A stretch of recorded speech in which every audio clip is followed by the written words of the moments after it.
All right, let's continue on this now and bring in Professor Guy Midgley, Professor and Director of the School for Climate Studies at Stellenbosch University. Prof, a very good afternoon to you.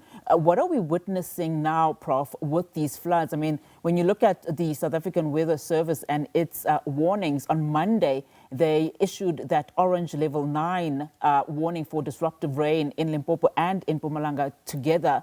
And on Thursday, it went up to level 10. That's today. This was up, of course, from Sunday's level 6 warning. What is happening now in terms of this climate, this weather patterns? And of course, that's looking at that level 10 warning.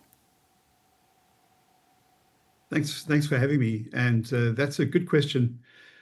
Look, we're seeing the tail end of the current La Nina cycle, which is something we've known about for some time.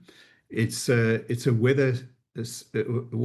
status of the weather globally that tends to bring greater rainfall into southern and eastern Africa, including these areas. But what we're also seeing quite possibly is the enhancement of the extremeness of the rainfall by human-caused global warming, which is warming up the ocean surface temperature and heating up the atmosphere, and that juices up the climate, and you get these more extreme events.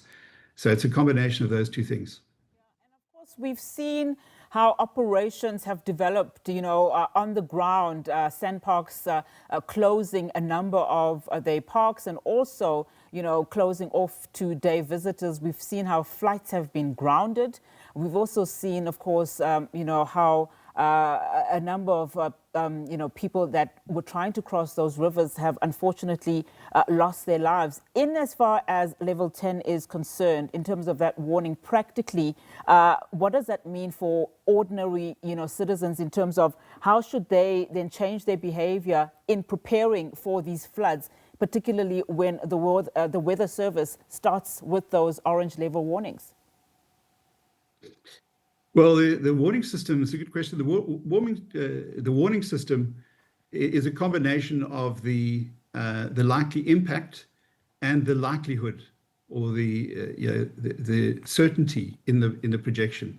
And as your numbers get higher and your colors get warmer, so the likelihood and the impact are higher. So it's a clever way that Weather Services is letting people know about the risks. Where I think that we can really improve, and Weather Services does an amazing job, where we can improve is to start changing these predictions into something at a much finer local scale. So if we could have a system where we can say these particular roads, these particular rivers, these areas are going to be harder or less hard hit, that would really start to become even more valuable than what we're currently doing. But Weather Services already does a fantastic job. I think we need more science and more experience in how to communicate that science down to the local level, which would enable the next step to happen. And that brings me to my final question as we wrap up our conversation, Prof, in terms of just the systems that are needed, because we are seeing these more often, and we should really stop calling them disasters, because it really is looking like more and more as a systemic climate change risk, I would say. But just looking ahead, I mean, what must government then prioritize? We know, of course, that President Cyril Ramaphosa is on his way to Limpopo. But just from a disaster, response, climate adaptation, as you've also just mentioned, looking ahead, what should we be prioritizing at the moment? Well, disaster response is becoming very much a part of our adaptation system. So we're learning. Every time we have an event like this, we're learning about the risks, the impacts of future climate change and how to adapt. So we need to close that cycle and turn the lessons into something that's actionable. There are two things. We've got to get the messages down to the ground more effectively, but also we need to understand, are these risks likely to increase? And if so, then we have to adjust the way that we rebuild bridges and make them more resilient, etc. And that's going to cost money. So there's an interplay between the science that's needed to increase the certainty in what's coming over the next few decades, and then the implementation.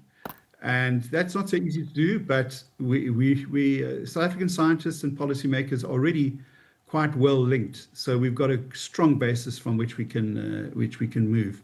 Prof, thank you so much for that conversation. I'm sure we will be talking more often, particularly as we start looking at infrastructure around some of these flood-prone areas. But thank you so much for your time, Professor Guy Midgley, Professor and Director of the School of Climate Studies at Stellenbosch University, as we continue, of course, to monitor all of those scenes